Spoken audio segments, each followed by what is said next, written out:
Mystery Theater by Sam Dann and stars Larry Haines. I shall be back shortly with Act One.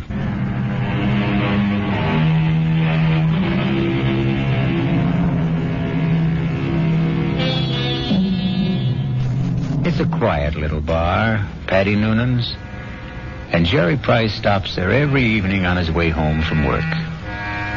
He's not looking for anything special in the way of atmosphere, adventure, companionship, and he has no intention of getting drunk. Just a couple of beers, perhaps, to bridge a busy day, to ease the fatigue, the strain on his nerves. In the comfortable half-light of Paddy Noonan's, the world outside becomes vague, distant, especially when Old Man O'Rourke is holding forth. And he lay there, his head against the barricade, and the blood from him falling soft upon the pavement. I looked in his face, and I could see his death was upon him. "'Tis a bitter thing," I said, "to die at 17. And for a moment his darkening eyes held mine. And with his last strength he said, "'Tis a sweet thing to die for Ireland." Sweet indeed, Mr. O'Rourke. Any calls for one on the house? I thank you, Paddy Noonan. I see Jerry Price. Excuse me.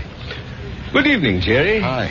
I didn't notice you come in. Well, when Old Man O'Rourke's informed, you don't see anybody, Paddy. The old man there, he carries his war. I know I carry mine. You ever think of yours, Jerry? No, never. Never?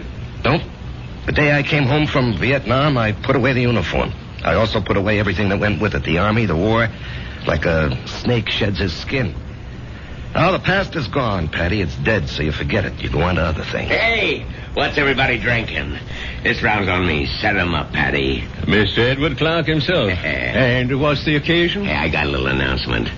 Guess what the old lady tells me this morning? Number 10 is on its way. Oh, that event, the round must be on the house, Mr. Clark. Just a quick one, Paddy. Hey, I got the truck outside. What are you hoping for this time, Ed, boy or girl? Let's see. What do I got now? 4 boys and 5... No, I got 5 boys and 4... who can keep them straight? All I know is I'm always tripping over somebody. 10 kids in 12 years. Well, you can't tell me it isn't exciting to hear there's going to be a new baby. Oh, yeah. I know it's going to be a kid that'll wet its pants and keep me up half the night. It's another mouth I got to feed. Yeah, well, guys, I got to ride. I'll see you tomorrow. You know, Betty, it's funny. People who don't want kids, can't stand kids, can't afford them, can't raise them, they can't help getting kids. Whereas, guess there just isn't any justice in this world. Well, there may be no justice, Jerry, but there's always hope. How long have you been married? Right after I got out of the army, it'll be 9 years. A fellow used to come in here, and they were married 15 years before they had their first. Am I really out of the army 9 years? Tell me, Paddy, you're an old philosopher. Where does it go, huh? Down the hatch and try another. Yeah, don't mind if I do. Oh, wait on the paying customer first. Where? The fella standing at the end of the bar. What are you saying, Jerry? There's nobody standing at the end of it. In the brown hat and a raincoat. Now, Jerry, what are you saying? I know. That's Paul. Tell me what's the matter, Jerry. Paul. Jerry, listen to me. There's no way. Paul. Hey, he was just standing here. Where'd he go? Where is he? Jerry, where is who? Are you all right, Jerry? Yeah, I'm all right. But I saw him. Who? A guy I was in the army with. The two of you. Were you close? He was my buddy. Well, when was the last time you saw him in person? The night he was killed. Have you ever seen him again? Like you thought you did just now? No, this is the first time. Well, maybe you need a rest, Jerry. Hattie, why now? Why tonight after all these years? Well, you say you saw him last the night he died in battle. Well, the sight of him dead must have stayed with you always. But that's not how I just saw him, Paddy. He wasn't in uniform. He was in civilian clothes. You might have pictured him as he looked at a happier time. I never saw him in civilian clothes. We met in the Army. And, Patty, I didn't see him as he was then. We were both kids, about 20. I saw him the way he'd look today, about 30. His face was more mature. Jerry, are you sure he's dead? He is dead, Patty. I just saw him. I know I saw him.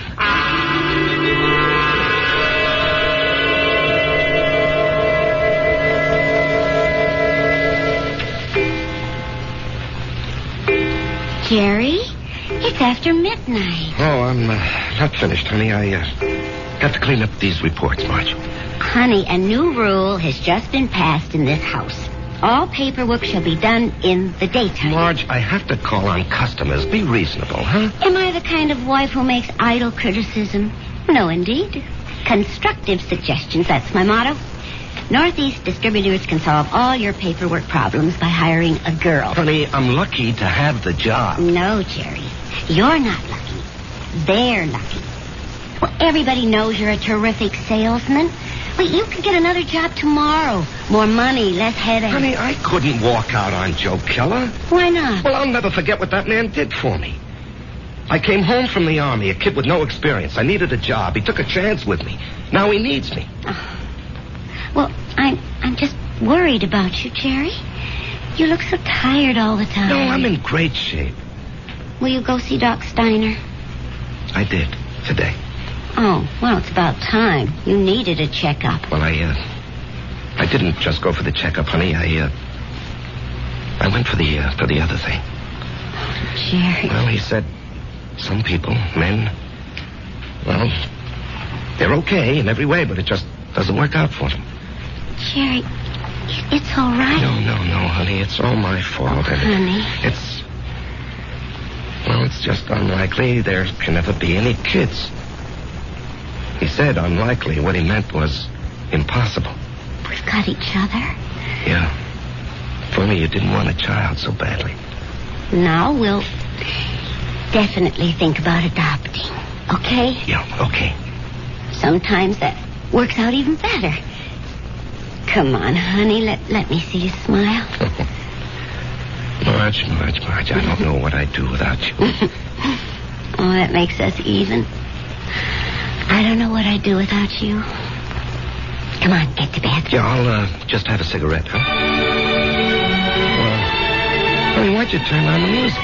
To make sure you don't try to sneak in some work. I know you can't concentrate with the music going. I'll just be a couple of minutes, honey.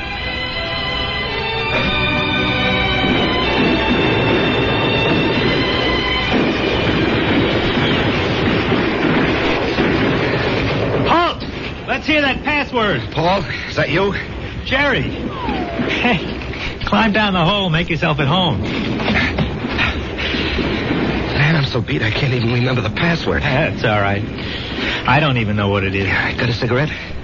What'd they want back at the CP, Jerry? Patrol. You going? Yep. But you went out yesterday. Well, maybe I better write to my congressman, huh? I don't have any more cigarettes. Here, finish this one. Paul, I don't know if I can go out again.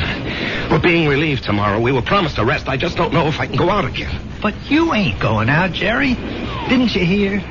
I'm going. Oh, no. I'll say you and I made a trade. No, Paul, I can't let some other guy but do... I'm not some other guy. I'm your buddy. What's the matter, Jerry? You never did it for me.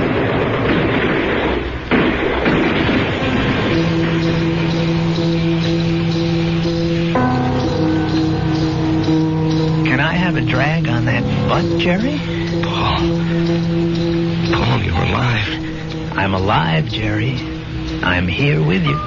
In your living room. No, you can't be here. I went out afterward. I found your body. I carried it back. Maybe it wasn't you. It was me. But you were dead. You were killed. Yes, Jerry. I was killed.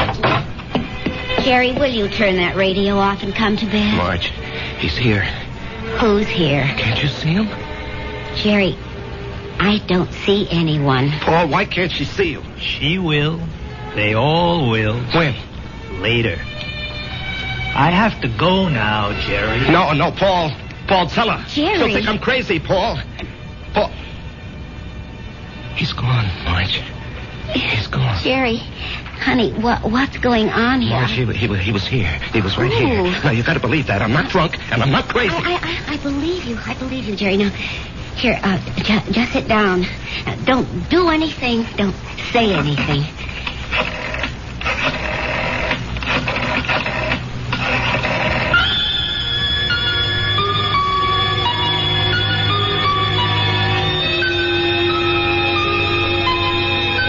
And we know who she's calling. But can a doctor help what ails Jerry?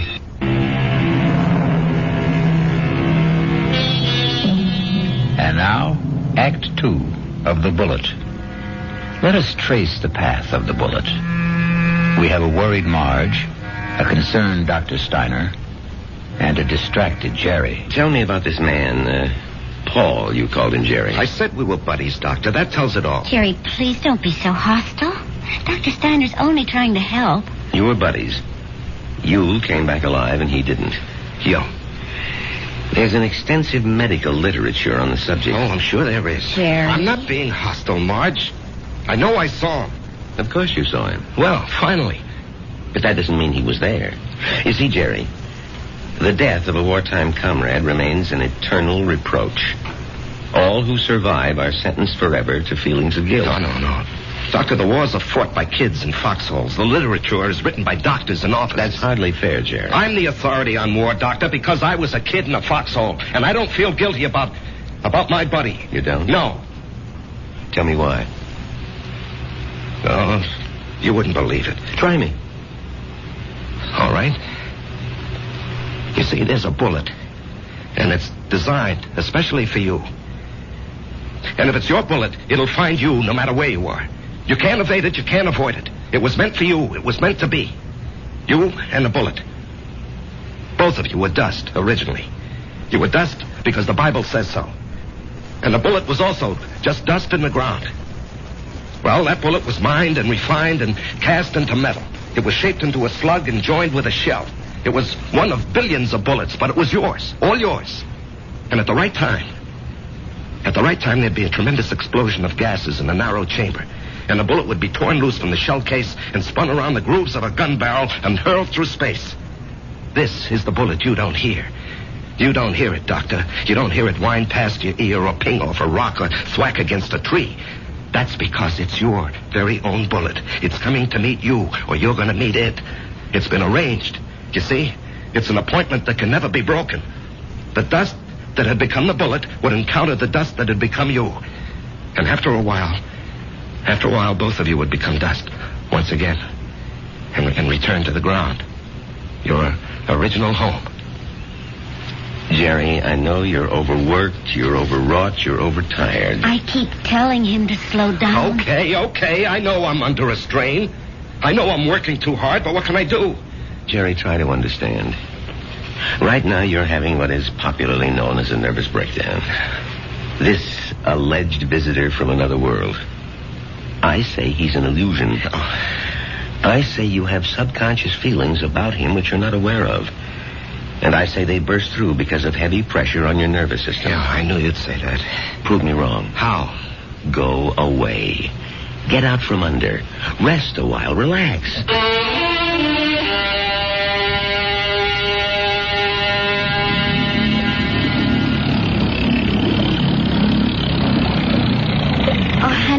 This looks like a good spot. You want to stop here and try for some fish? Well, Marge, I think I'd like to go back and play 9 holes this afternoon. Great. I need more practice with my irons. Honey, you know, you've been getting a lot of sun. Maybe you better take it easy for a few hours, huh? And besides, you have an appointment with, what's that name? Biscayne Appliances. See, Jerry, I wasn't sleeping when you called that number this morning. Now, Marge, I've been good all month. I was just getting restless, that's all. Look, they're a big chain down here. If I can open them up, I'll justify the trip. Justify? To whom? Why do you have to justify anything? Isn't your health important enough? Honey, Joe Keller was very nice about it. Joe Keller had no choice. Marge. Honey, Steiner was right. I was beat. I don't know how I managed to drag myself along. So I did the right thing. I chucked it all. Now I'm fit, see? I never felt better in my life, and I'm raring to go. Great. In a month or two, we may think about going back. I'm not used to being idle, honey. Neither am I. But I am learning to love it. Oh, Marge. Why didn't I meet you when I was young? Young? Jerry, you weren't even 21. No, I was already made when we met. I had already become what I was going to be. You know, I've got a certain amount of ability. A tremendous amount, Jerry. But I'm not confident, honey. I doubt myself. I guess I didn't have very much encouragement when I was a kid. You know, my brother was a great athlete. My sister was a great beauty. I was kind of clumsy and funny looking. Anyway, Frank and Alice were sent to college. When my turn came, the money had run out. Or maybe they thought I wasn't worth the effort. That's why I enlisted when I was 18. I had to get away from the house and my father. There was no place else to go. You never told me this, honey. I decided if I ever had a kid,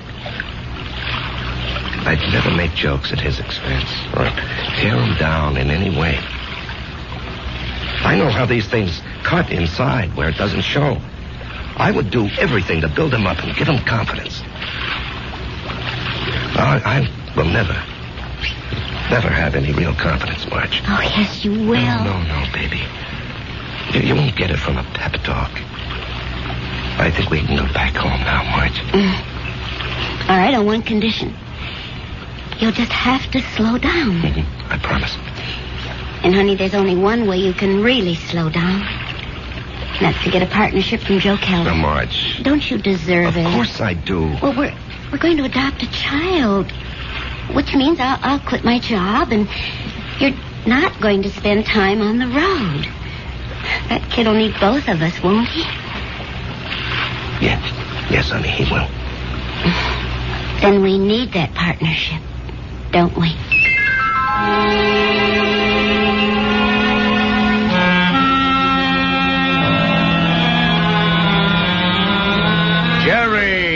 Jerry, baby. You look like $1 million. Less 2% for cash, of course. Yeah, Joe. Oh, hold it. Ramona, no calls. I'm in a meeting. I can't be disturbed. Well, anyhow, Joe, hello. I want you to take it easy for a while, you hear? Yeah, I'm ready for action, Joe. Oh, you think you're ready. Now, listen. I know you had a lot of expenses. I want you to take this little check. It's only $500. I'm strapped for cash this week. I had to pop for a whole new computer setup. But anyway, I decided to increase your bonus to 5%. That'll amount to a pretty sweet raise, huh? Now, Joe. Don't thank me, kid. You're entitled to it. We got to make sure you don't get sick again. Joe, I have to talk with you. Well, sure, kid. What about? Well, it's personal and important. Well, let me buy you lunch.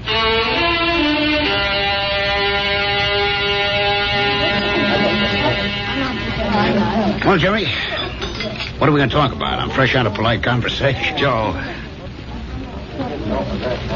I want a partnership. No, you don't, Jerry. But, Joe... No, don't interrupt. You don't want one. You'd like one. Two different things. Now, don't nitpick, Joe. You'd like a partnership, which means it would be swell. Great if you had it. But want is something else. It means lack. It means need. I know you'd like to own a business, but you're not cut out to be an owner. Why? Because an owner is an officer. And in your heart, you'll always be an enlisted man. Tell me, could you ever fire a guy because you could get someone else cheaper? If an old customer, a good friend, was getting slow paying bills, could you cut him off? Thousands of guys like you go bankrupt every year. Get nice, sweet, big-hearted. But you don't have the guts business needs. Well, I'd like to remind you of the volume I sell. I know it to the penny, Jerry, and you're well paid for it. Well, I'm worth more now. You are. You got a sweet raise this morning. Joe, don't think I'm not grateful. You gave me my first break. But I think I can do better elsewhere. Where? Anywhere. Consolidated, Freeman and Singer. Should I go down the list? Oh, they'd love to have you, Jerry. What'll they pay? They handle the nationally advertised brands. What'll you be, their glorified order taker? They don't need your full selling ability, so they don't have to pay you full price for it. Sure, with me, you push out all the schlock. It's rough. but you get top dollar.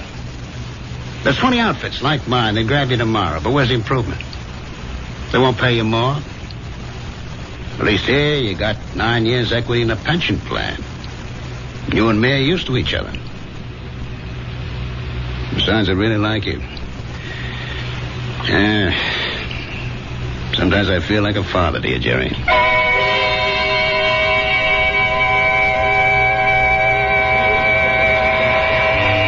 was a fiasco, Patty, a fiasco. And how do I break it to Marge? Oh, what's it all about, Jerry? Well, at least I don't have to put up with Ed Clark tonight. I think I'd punch him right in the mouth. We'll be deprived of his wonderful company the next 2 weeks. He's tooling that trailer into the southwest. Hello, Jerry. What? Patty. Patty, is someone standing behind me? No, Jerry. Paul, will you tell me why? I'll tell you everything, Jerry. When? Soon. I think maybe tonight. Paul, why do you keep popping in like this? I don't know, buddy. I can't control that. Yeah, but Paul. Patty, don't you see anyone? No, Jerry. Hey, you didn't hear anyone talking to me either. No. Patty, do you think I'm crazy? Well, maybe you should see a doctor. I saw a doctor. Well, how about one of them psychiatrist fellas? I never even told my wife. I did see a psychiatrist. But after a while, I figured, why pay him $50 an hour when I can come in here and talk to you for nothing? Well, there must be more to them fellas than that. Oh, sure. He said that the roots of my problem go back to my unhappy childhood. But, Patty, I have a brother, Frank, who feels terribly insecure. He goes to a psychiatrist, too. Why? He had a happy childhood. Put it this way. If you see someone and I don't, the flaw can be in me and not in you. Drink? No. I better go home and face the music.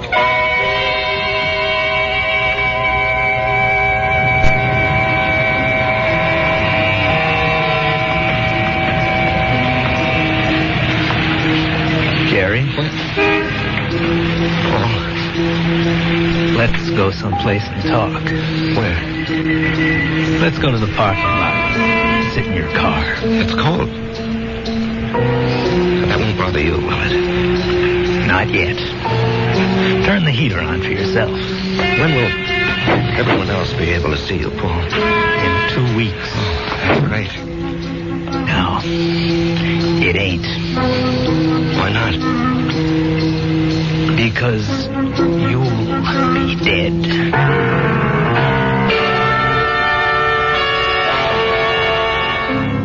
Because you'll be dead. Cold words from a warm friend. The chill inside the car becomes intense. But Jerry knows there's no point in turning on the heater. We'll rejoin these two friends when I...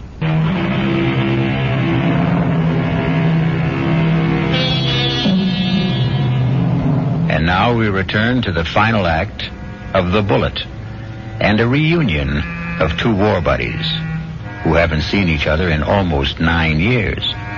Jerry Price, who is alive, and Paul Gardner, who is dead. The heater in this car doesn't do much good. You're shivering. Why am I going to be dead, Paul? Remember the night I went out on the patrol? Yeah, I'll remember that night as long as I live. I completed my job. I was headed back. And then I felt something smash against my head. And I knew I just met the bullet. You know, the bullet we used to talk about? I bet you don't remember. No, I remember. I felt it slam into me. And then I didn't know anything anymore. Yeah, well, when the guys told me, I went out to get you, Paul. Yeah, I might have known you would. 1 minute, I was moving through a rice paddy. And the next minute, I'm sitting in an office. And I knew a lot of time had gone by. Don't ask me how. I knew, that's all.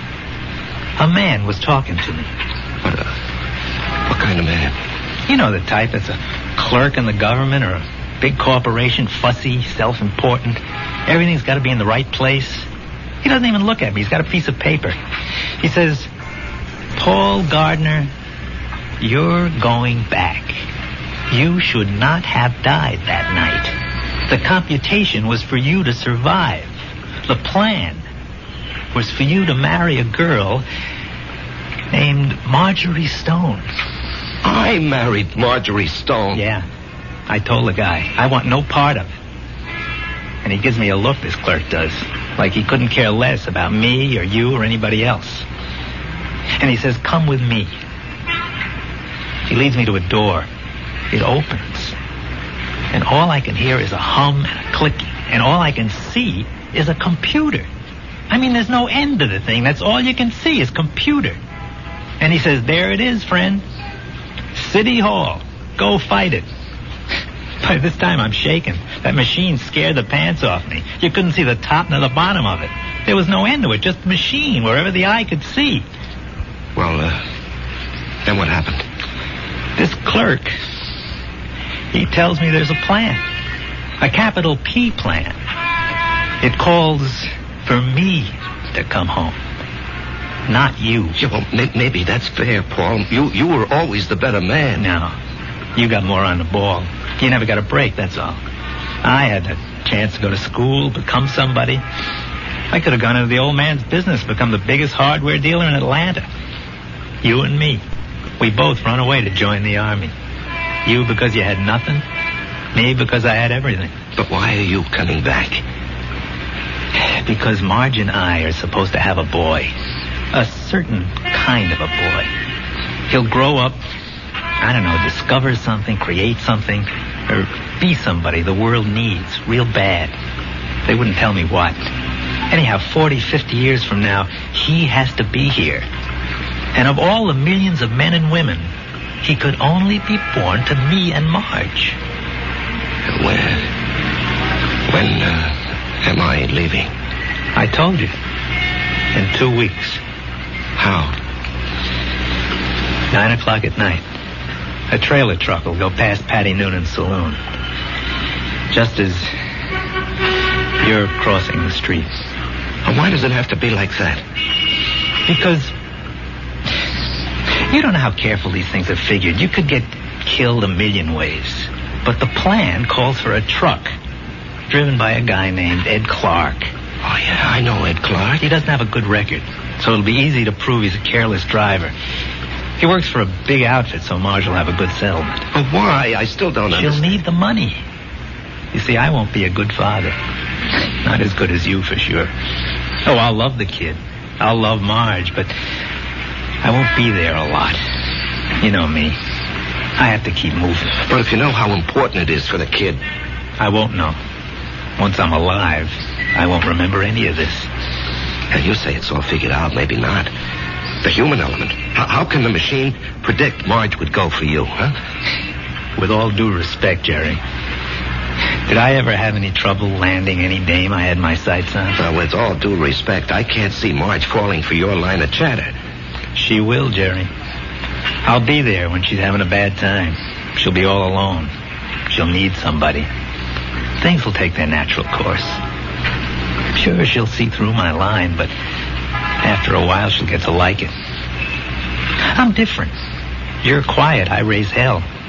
You let things eat at your insides, not me. I pop off. Maybe my way's no better in the long run. And she's married to you, and she loves you.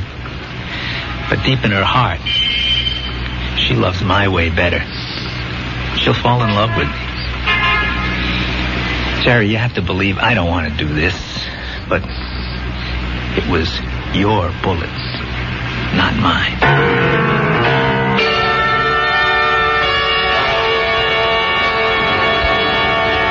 Jerry? What are you thinking about? Oh, a guy downstate wants to cancel a carload of refrigerators, so I'm figuring an approach. Didn't we agree we'll work at home? Yeah, well, honey, this is just thinking. Did you talk to Joe Keller about the partnership? Yeah. And? He said no. Did you give him notice? No, he gave me a raise. Oh. Okay. Marge. Why don't you mix us a drink? Honey, aren't you going to say anything? Mm-hmm. Don't put in too much ice. Marge, please, you don't understand. I understand. I married a certain kind of man. And you're stuck with him? No. I'll stick by him. Because I love him. Would you have wanted a guy who'd barge into Joe Keller's office and say, Joe, either give me half the joint or I'll open up across the street and run you out of business? Oh, come on, Answer me, Jerry. Marge. I have to know. Well, maybe I did. Why didn't you marry him? He never showed up. So you settled for me. That's what's known as falling in love. Come on, honey, take me to the movies. No, I don't want to take you to the movies. Let's go downtown and see a play. But that's a lot of money. Are you going to worry about money? Now, and look, this weekend, would you like to fly out to, say, Snow Valley and ski? Yeah, or how about Las Vegas, huh? Jerry, what's gotten into you? Honey, we're going to have 2 weeks of the most fantastic fun. Why 2 weeks? Oh, what's so special? You? Me? I just want to spend the rest of my life having a ball with you.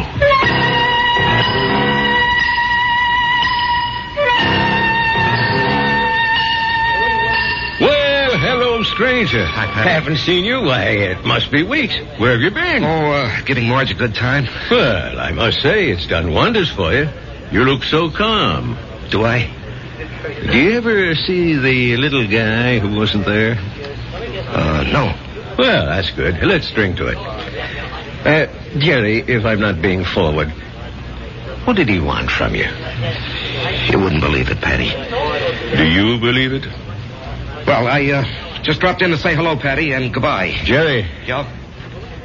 something's the matter with you. Well, I understand Ed Clark is due back here tonight. I don't want to run into him. I just don't want to talk to him. Well, if that's how you feel, I'll bar him from the joint. Now, Jerry, something's wrong with you. No, nothing, Patty. Now, look, I'm an old soldier, Jerry. I can tell. No, it's really nothing. Really, is it? No, Jerry, you got a look on your face. What kind of look? I've seen it before in the war. I've seen it on men who go out on the impossible mission. The look of men who know they're not coming back. The resigned look. What are you resigned to, Jerry? You have a vivid imagination. I have an imagination. Jerry, whatever it is, don't be resigned to it. Fight it. You can't fight City. I knew it. You're in a fight, Jerry. Well, you can fight anybody. You're an ex-combat soldier, and you weren't afraid of anything. When you were out there, you faced up to death, hunger, despair. What happened to you, Jerry? Where did you lose it? Face up to it now. Whoever he is, spit in his eye. Patty, I can't do anything. Jerry, I'm going to throw you out of here for your own good. Now leave town. Go far away for a while. Fight it, Jerry, fight it. Patty, wherever I go. Listen to old Patty, just take off. Don't you see there's a plan? Who cares? Put up a fight. Why are you so upset, Patty, huh? I don't know, but listen to me. Fight now. Now get out of here.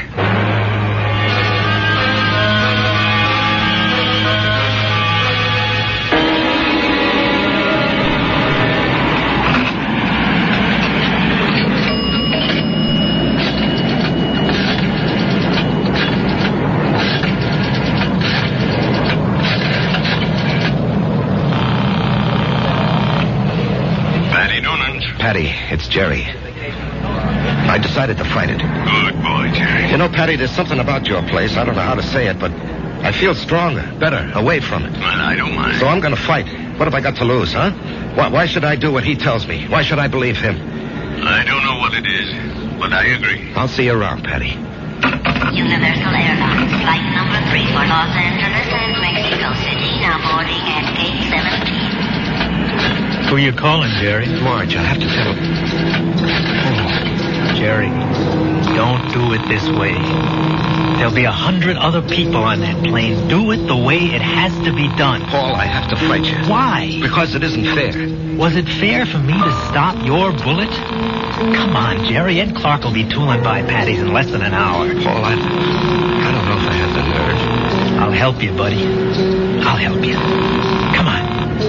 Hello? Hello?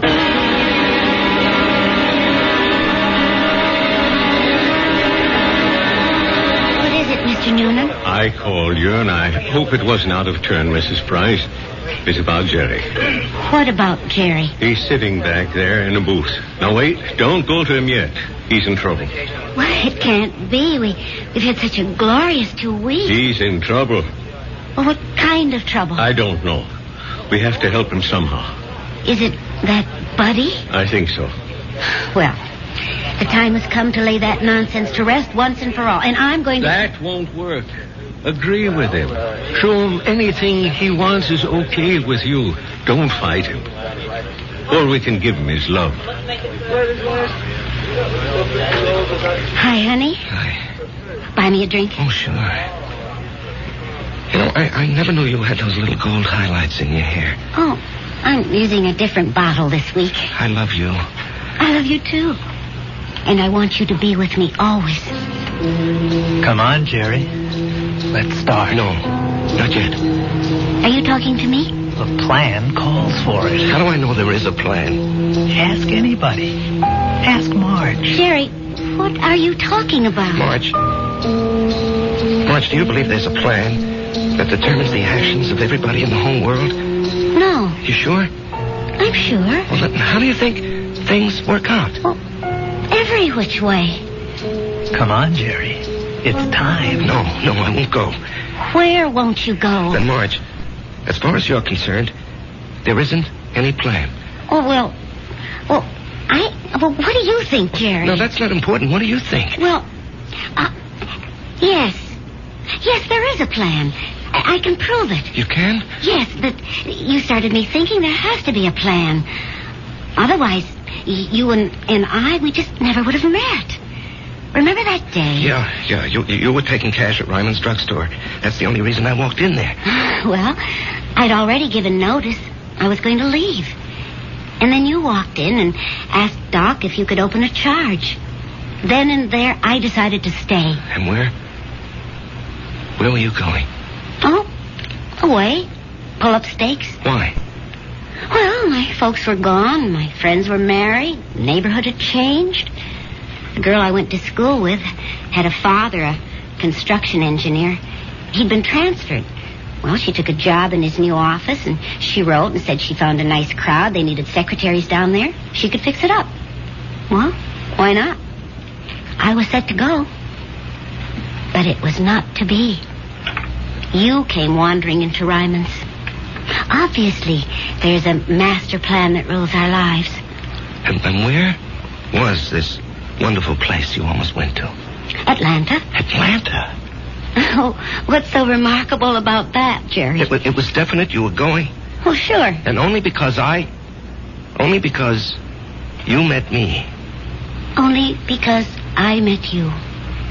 Otherwise, I'd have gone to Atlanta and married a southern millionaire. But evidently something had been planned for me. Aren't you flattered? I met you, and it changed my whole life. Are you ready to go now, Jerry? Marge, will you come with me? Yes, Jerry. Where do you want to go? Well, I have to do something. I'll come with you. No, wait here, darling, please. It's time, buddy. Just like going out on a patrol. Jerry, where are you going? That's all right, Patty. It's all right. I didn't want this, buddy. I know. I don't want you to take my bullet either. Goodbye, Jerry. Yeah, goodbye, Paul. Take care of her for me, huh? You know I will.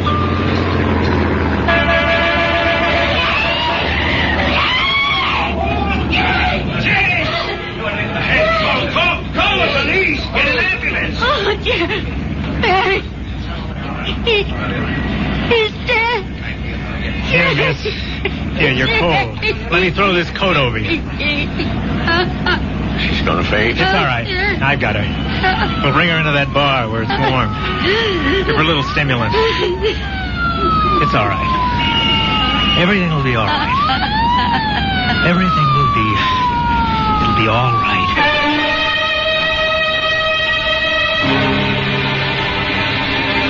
So many people preface what they believe with, "It is written." It is written in the stars. It is written on the wind. And for so many like Jerry, it is written on the bullet. I'll be back shortly.